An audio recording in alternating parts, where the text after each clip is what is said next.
everybody, this is Pam with Jesus Junk Journals, and today I'm going to work on the cording and the getting ready to bind the journal, putting the fabric on the cord and so on. So come along with me and let's see what happens. Hi everybody, this is Pam with Jesus Junk Journals, and I'm going to work on the cords for the binding on this journal. This is the roll of cording I just got. It's a 1/4 inch. I think it's going to be a perfect size. Where's the beginning of this thing? Oh, there it is. Okay. So, maybe.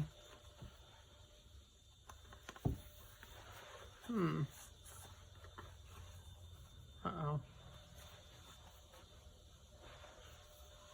There it is. Okay, there's the end of it. So I'm going to have 5 signatures, and they're going to be probably that long to match the cover, which will be larger. And I cut some strips of some of my fabric. That looks about right.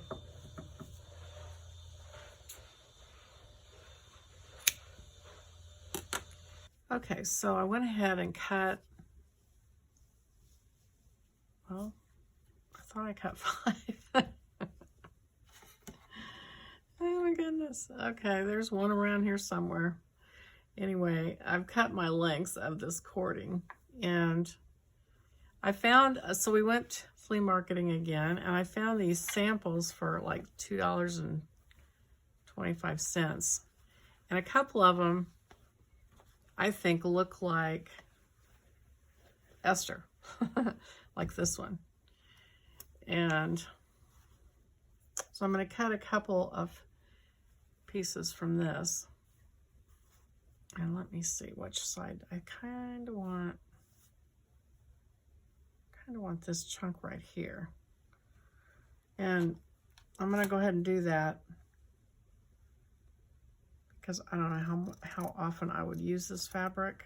So I'm going to just go ahead and indulge and cut it where I want it. I'm going to cut that selvage off, that sewn edge off.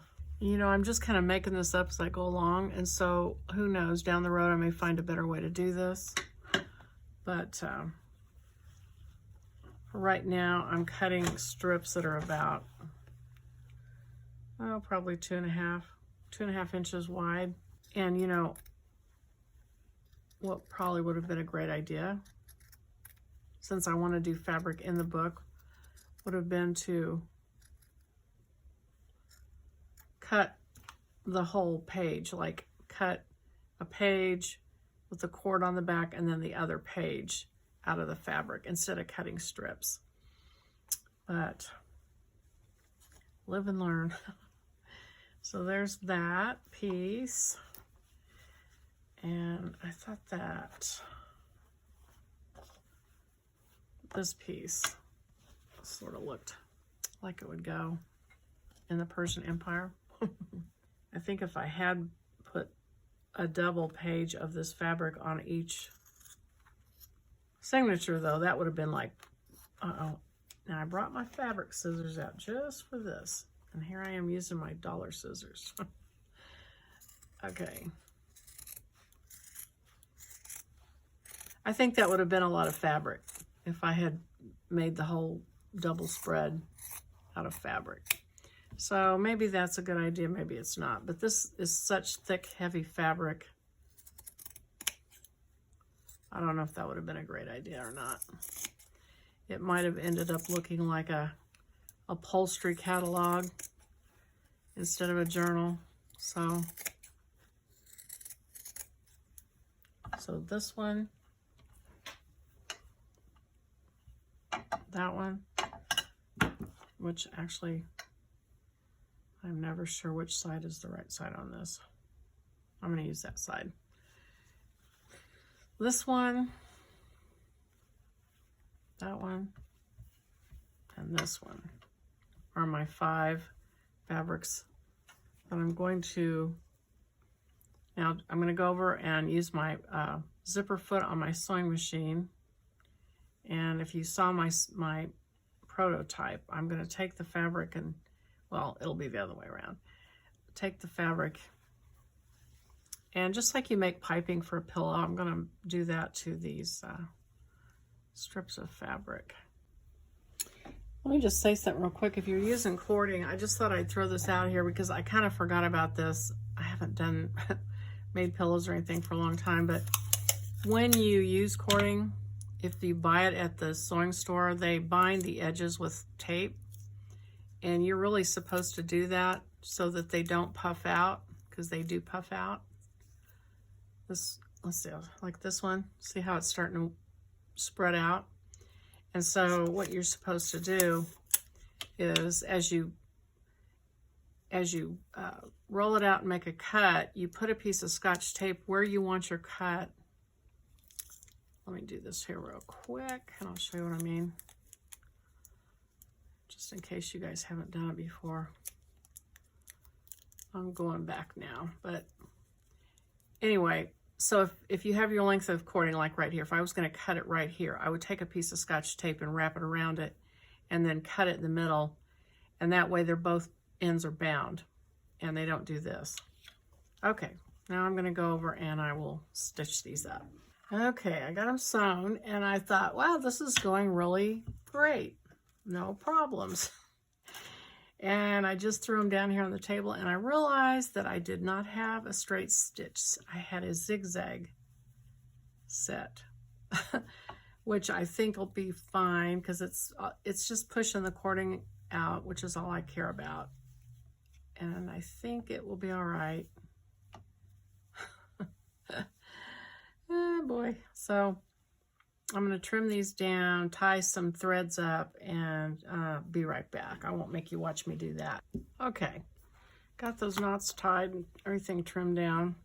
So now I'm going to take my 5 signatures, which, by the way, I'm going to stop here because I worked on something else just a second ago. I took some time.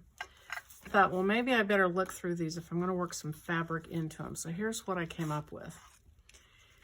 This page that I didn't really like, it's on the back and front of this signature, and I really like this curtain material I got, this peachy color. So I thought, wonder if I can do something with it. So I think I'm going to, I doubled it up here to make a pocket, and I think I'm going to pull this down like, I think if I, oh wait, the other way. So if I leave this up here, there's enough to make another small pocket. Oh, like down here somewhere. Something like that. And I'm going to do it all the way around so that it'll be on both sides. Well, that's the outside of the signature, so this might be a bit of a problem. So my other choice is to take this signature and fold it this way.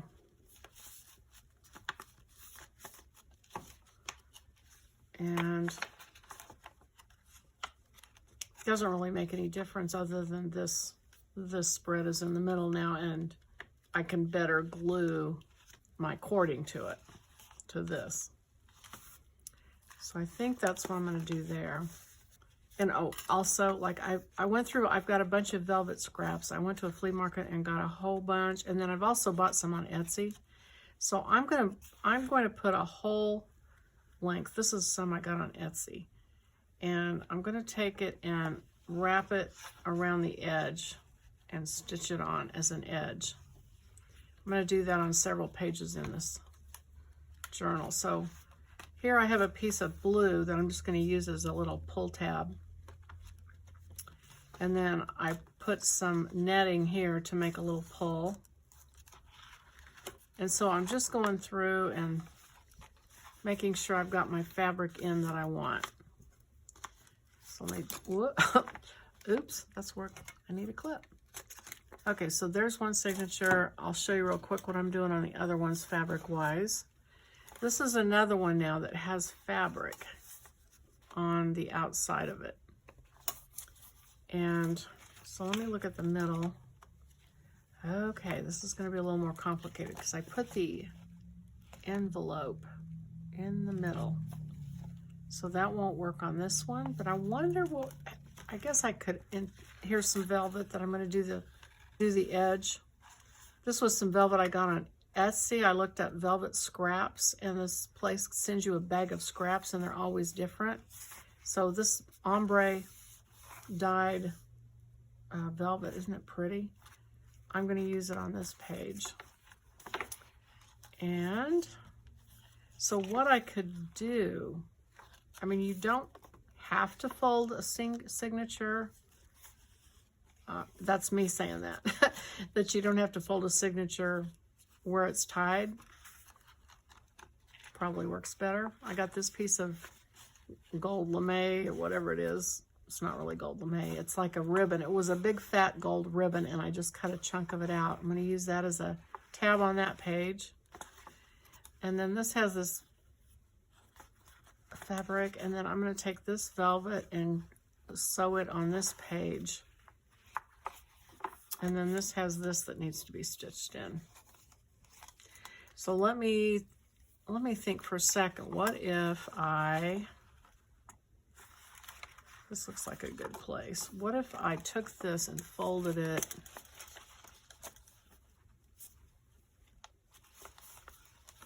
this way?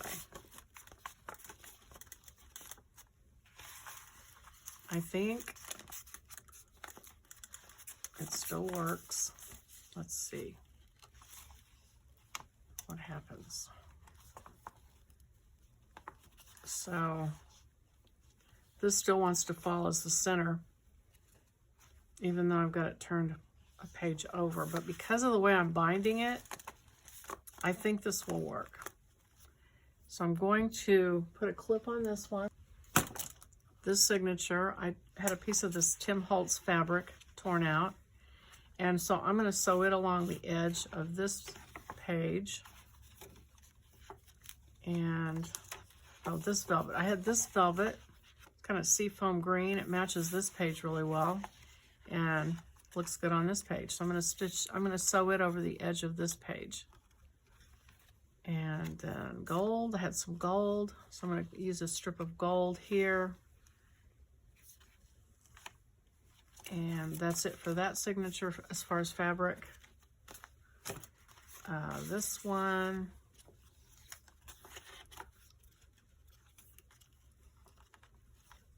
Oh, okay, so now this one, I looked through these and looked for a place, and I glued this from the kit. I folded the tab over and glued it, went ahead and glued it in.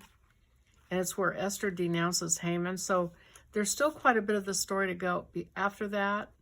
So it's sort of a little bit maybe past midpoint, I'd say. So I just stuck it in here. I had two images of the same thing. This is where Haman, this is supposed to be Haman, and this is the king. There's Esther. And it's where, when you read the Bible, it says that they like threw this thing over his head and hauled him off to hang him. So that's what that cloth is. They're getting ready to do that to him. So this is the same thing. It's the same banquet where he's begging. This is where she denounced him, and then this is where he's begging her. And he's about to be hung. So I cut the tab off of this one, and I think I'm just gonna, I was really looking for, okay, I know I've got a lot of rabbit trails here. I've got these really cute brads with like gems in them, and I thought those would be cool to have in here somewhere. So I'm trying to figure out a way to incorporate these brads. And so I may do something here, but I can't do, I got too many irons in the fire right now. So anyway, there's the fabric on that one.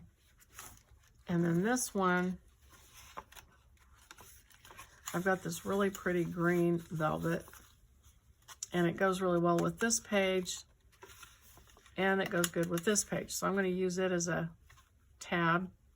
I feel almost decadent by using such a big piece of velvet on this, but I would not do this probably on any other journal, but I just feel like the Esther Journal deserves to be really opulent. So I'm going overboard and really jazzing it up with things. So there. Okay. And then there's this fabric, which I'm also gonna, it doesn't look great. I mean, there are touches of green, so it's fine. I'm gonna go ahead and use that on this edge. And the main reason is because this page has that white line there. So I thought, well, this is a perfect page to just sew a whole strip along the edge. And so that's the 5th one. Okay, so now what I'm going to do is glue these on the signatures. And so I'm going to just take a look here and see if there's a match that looks prettier with. And that looks good because it has the red.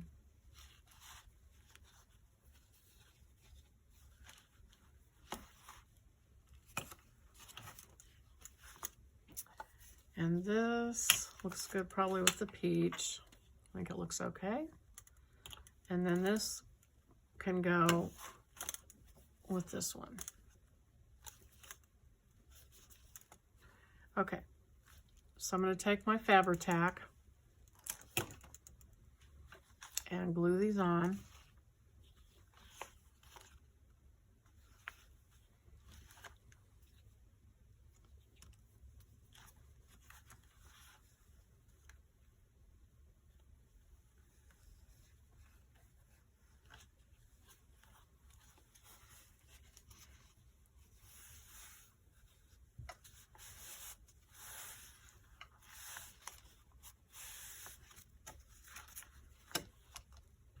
Okay, on with my love-hate relationship with Fabri-Tac. I'm not sure why, but it doesn't want to come out.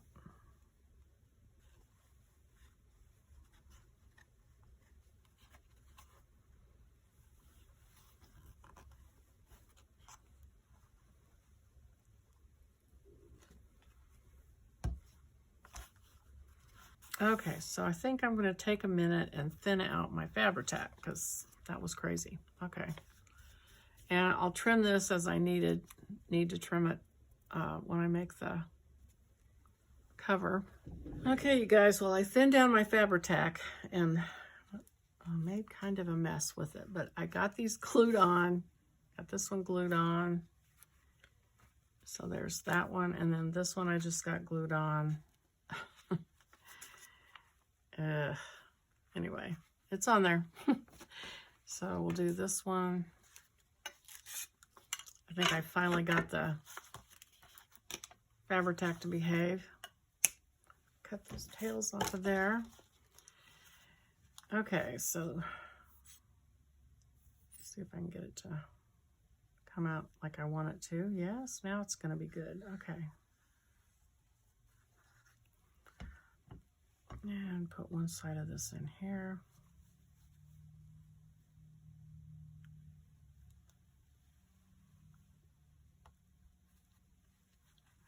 And then just pull it down so that it's up against the spine of the, or the, you know, back edge of the signature.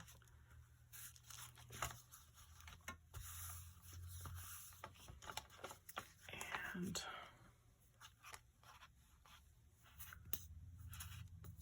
glue this side down.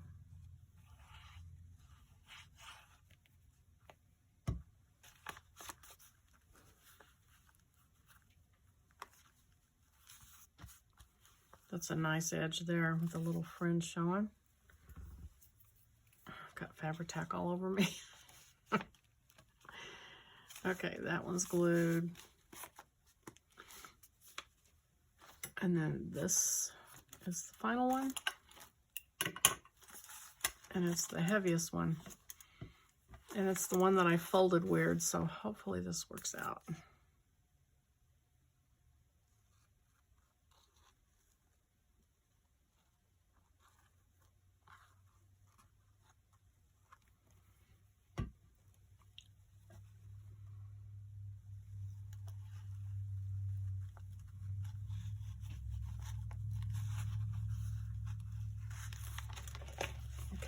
And because it's stiffer and because I folded it weird, it's kind of resisting a little bit, not too bad.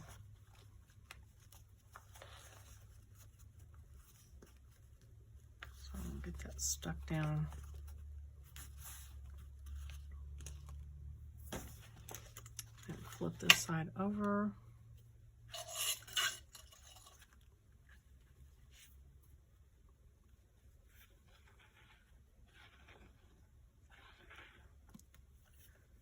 And stick it, and that's it on that. All right, so those are glued. And so just to give you a rough idea of what these will look like, I may or may not have these right side up. Or in the right order, but you'll get the idea. Okay, so these will be sewn together. Those are pretty similar, so I kind of hope they don't end up next to each other. I think this would probably be better. Anyway, I will sew these together. And so the reason that I wanted a thicker cord for the spine was because these journals, you know how fat they get. And even already, this is getting fat. You know, I actually got a thicker cord. It was a great big one, and I thought, oh, there's no way my journal is going to be that fat. We'll find out. So anyway, I'm going to sew these together and then put a front and a back cover out of cloth. And that way you can see all the different cloth on here, and it looks more boho to me. And then when you open the journal, you'll have the cloth showing on the inside. So anyway, I hope you liked this video. If you did, please click the like button and think about subscribing. I would love it if you did that. And I'll see you on the next video. Bye-bye.